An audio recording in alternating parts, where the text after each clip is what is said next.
My name is Emily. I'm 28 years old, and today I want to share the story of how my life changed after marriage. You see, before my marriage, I had dreams. Dreams of finding my soulmate, of living a life filled with love and happiness. And for a while, I thought I had found it. It all started 3 years ago when I met Ryan. He was everything I had ever wanted in a partner. Tall, charming, with a smile that could light up a room. We met at a friend's wedding, and it was like something out of a movie. I still remember the way he looked at me from across the room. It was as if, in that moment, no one else existed but us. Ryan approached me with such confidence, yet there was a softness in his voice that made me feel at ease. "Hi," he said.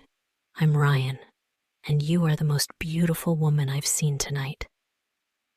I laughed nervously, not knowing what to say. But he kept talking, telling me about himself, asking about me, and making me laugh with his silly jokes.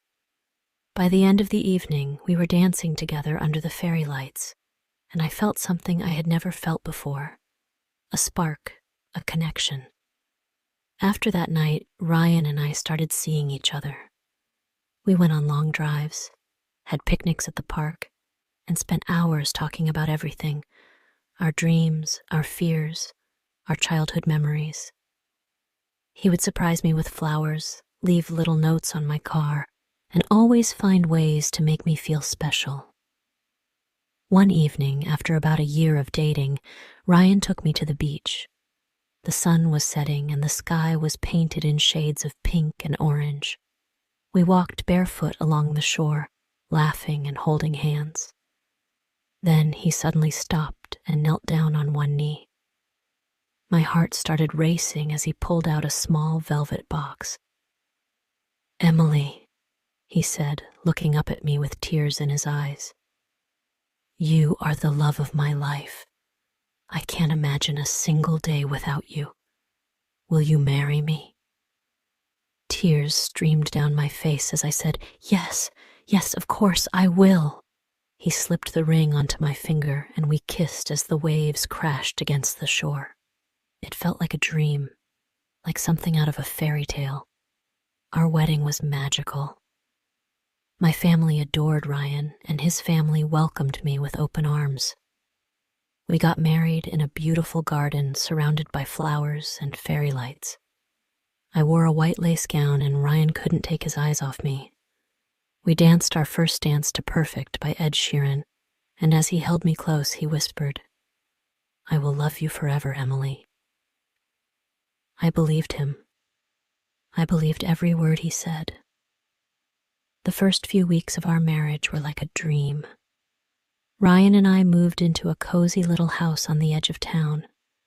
We spent our evenings cooking together, watching movies, and dreaming about our future. He would kiss me on the forehead every morning before leaving for work and tell me he loved me. But then, everything changed. It started with small things. Ryan would come home from work looking stressed. He became quieter, more distant. At first, I thought he was just tired, but then he started getting angry over the smallest things. If dinner wasn't ready on time, or if I asked too many questions about his day, he would snap. One night he yelled at me for accidentally breaking a glass. His voice was so loud and his face was so red I barely recognized him. "I'm sorry, Ryan," I said, trembling. But he didn't calm down. He stormed out of the house and didn't return until hours later. As days turned into weeks, Ryan's behavior became more unpredictable. One night, I woke up to find him gone. Panicked, I searched the house and found him standing on the roof, staring at the sky. "Ryan!" I called out, my voice shaking. "What are you doing up here?" He turned to me, his eyes wild. "Do you hear them, Emily? The voices? They won't stop." I froze. Voices? What was he talking about? That's when I realized something was wrong. Terribly wrong. Ryan wasn't just stressed. He was battling something much deeper. something he had never told me about. "Ryan," I said softly, taking a cautious step toward him. "Come inside. It's cold out here. We can talk, okay? Whatever it is, I'm here for you." He hesitated for a moment, then nodded slowly and followed me down. I made him some tea and sat beside him on the couch. He held the cup, staring into it as if it held the answers to all his problems. "Ryan," I said gently, "are you okay? You can tell me anything." For a moment I thought he might open up, but then he shook his head and gave me a weak smile. "I'm fine, Emily. Just a bad day, that's all." Over the next few weeks, Ryan's behavior became more erratic. He would wake up in the middle of the night, pacing the room and muttering to himself. Sometimes I'd find him sitting in the dark, staring at nothing. When I tried to talk to him, he'd either brush me off or get angry. Once, when I asked him why he was so stressed, he yelled, "Why can't you just leave me alone?" and slammed the door. But it wasn't just the anger that worried me. It was the fear in his eyes. He looked like a man haunted by something I couldn't see. One night, everything came crashing down. I was in the kitchen preparing dinner when I heard a loud crash from the living room. I ran in and found Ryan standing over a shattered mirror, his fists bleeding. "Ryan, what happened?" I cried, rushing to his side. He looked at me, his eyes filled with tears. "They won't stop, Emily," he whispered. "The voices. They keep telling me things. I can't take it anymore." My heart broke as I realized the truth. Ryan wasn't just angry or stressed. He was fighting a battle with his own mind, and he hadn't told anyone, not even me. That night, after Ryan fell asleep, I sat in bed, unable to stop crying. I thought back to all the signs I had missed, all the times he had tried to hide his pain. I knew I couldn't ignore it anymore. I needed to help him, but I didn't know how. The next day, I called his sister Rachel. She was the only family member Ryan was close to, and I hoped she could give me some insight. "Rachel," I said, my voice trembling, "I think something's wrong with Ryan. He's been acting so strange lately, angry, distant, and he says he hears voices." There was a long pause on the other end of the line before Rachel spoke. "Emily," she said quietly, "there's something you need to know." Rachel explained that Ryan had been diagnosed with severe schizophrenia in his early 20s. He had gone through therapy and was on medication for years, but a few months before our wedding, he had stopped taking his meds, believing he no longer needed them. "He didn't want to tell you," Rachel said. "He thought you might not marry him if you knew. He wanted to protect you from this." I was stunned. How could he keep something so important from me? But as the shock wore off, I realized it didn't matter. I loved Ryan, and I wasn't going to give up on him. That evening, I sat Ryan down and told him what Rachel had said. At first, he denied it, saying he was fine and didn't need help. But when I told him I had seen the pain in his eyes, he broke down. "I didn't want you to see me like this," he said, tears streaming down his face. "I thought I could handle it, Emily. I thought I could be normal for you." I held him as he cried, my heart breaking for him. "Ryan," I said softly, "you don't have to handle this alone. I'm here, and I'll always be here. But we need to get you help." Getting Ryan to agree to see a doctor wasn't easy. He was terrified of being judged, of being seen as crazy. But after weeks of gentle persuasion, he finally agreed to go. The doctor confirmed what Rachel had told me. Ryan's schizophrenia had returned, and he needed to go back on medication. They also recommended therapy to help him cope with his episodes. The road ahead was not easy. Some days Ryan would refuse to take his meds, saying they made him feel foggy. Other days, he'd lash out, frustrated with himself and the situation. But through it all, I stayed by his side. Despite the challenges, there were moments of light, moments that reminded me why I fell in love with Ryan in the first place, like the time we went for a picnic in the park, and he surprised me with a drawing he had made of us. Or the nights we stayed up talking about our dreams, laughing and holding each other. One evening, as we watched the sunset from our porch, Ryan turned to me and said, "Thank you for not giving up on me, Emily." I smiled, tears in my eyes. "I promised to love you in sickness and in health, Ryan, and I meant it. Our story is far from over. Every day brings new challenges, but it also brings new opportunities to grow stronger, together. Ryan's illness doesn't define him, and it doesn't define our love. But if there's one thing I've learned from all of this, it's that love is not about perfection. It's about standing by each other through the storms, even when the skies seem darkest." As days turned into months, Ryan's behavior worsened. Despite the therapy and medication, his mood swings became more severe. He would go from being the loving, gentle man I had married to someone I didn't recognize. The yelling became a daily occurrence, and his anger seemed to have no limits. One night, after another argument over something trivial, he slammed his fist on the table so hard it shook. "Why do you always make me feel like I'm not enough?" he shouted, his face red with rage. I froze, tears streaming down my face. "Ryan, I'm trying to help you. Why can't you see that?" But my words only seemed to anger him more.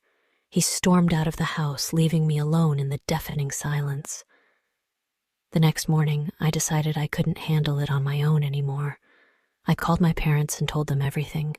My mom, always the voice of reason, listened patiently.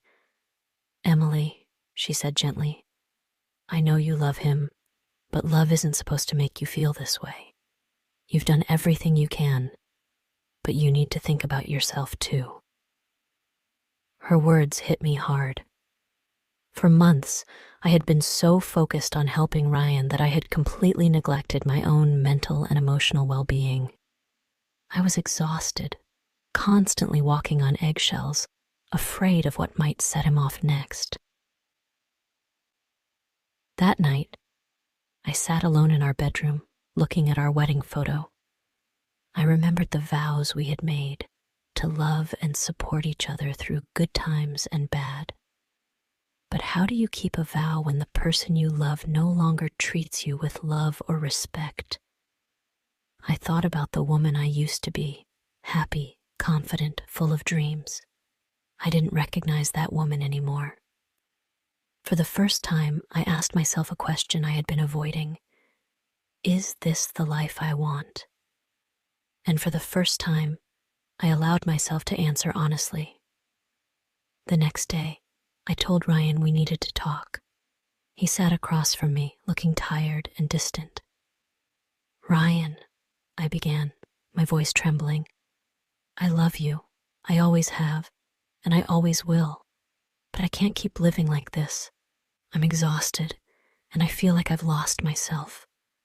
He looked at me, his eyes filled with a mix of sadness and anger. "So what are you saying, Emily? You're giving up on me?" "No," I said softly. "I'm not giving up on you. But I can't save you, Ryan. You need to save yourself. And I can't do that for you."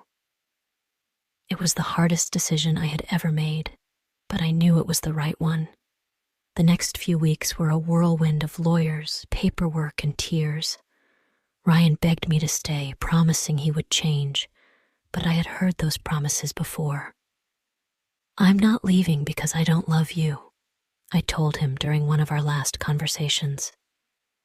"I'm leaving because I love myself enough to know I deserve better."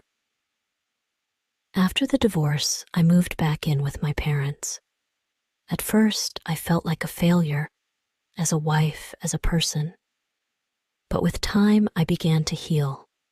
I started going to therapy, where I learned to process everything I had been through. I also started rediscovering myself. I took up painting, something I had loved but had stopped doing during my marriage. I reconnected with old friends and began to rebuild my confidence. 2 years later, I was a completely different person, stronger, wiser, and happier. One sunny afternoon, while sitting at a cafe, a man approached me. He had kind eyes and a warm smile.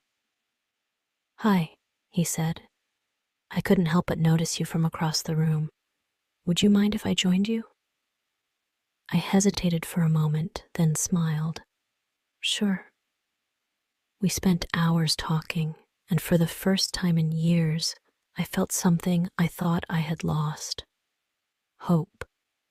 Today, as I sit here telling you this story, I realize that my marriage to Ryan was both the hardest and most important chapter of my life. It taught me the true meaning of love, not just for someone else, but for myself.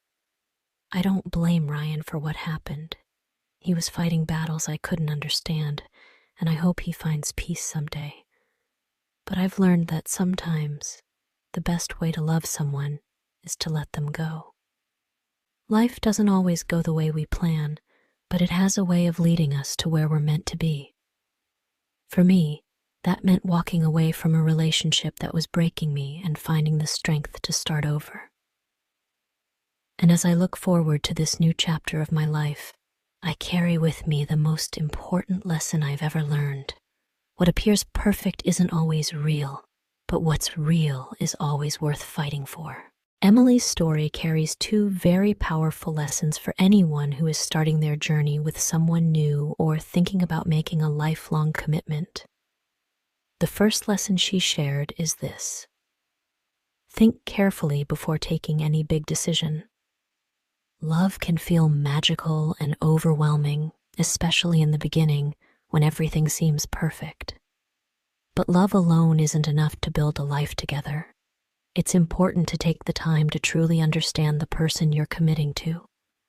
Do they share your values? Can they communicate with kindness even during disagreements? Are they willing to face life's challenges together with you? Emily admitted that she rushed into her marriage with Ryan, swept away by the romance of it all. She trusted her heart, but she didn't take the time to ask deeper questions or notice the red flags that were there. While love is important, it's equally important to approach such decisions with clarity and thoughtfulness. Life isn't a fairy tale.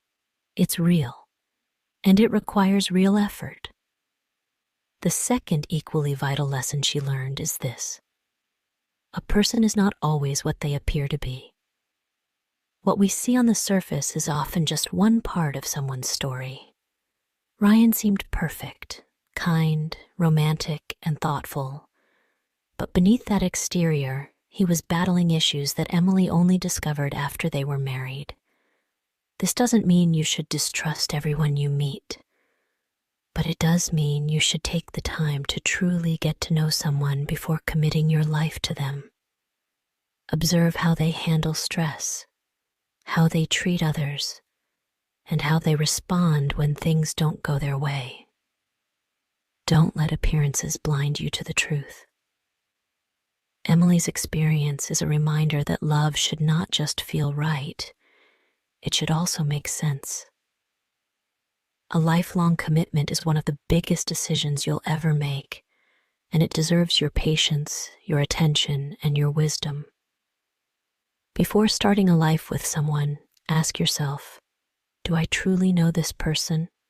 Are we ready to grow together, even through the hard times? Emily's journey, though painful, taught her that it's better to wait and be sure than to rush into something that could bring heartbreak later.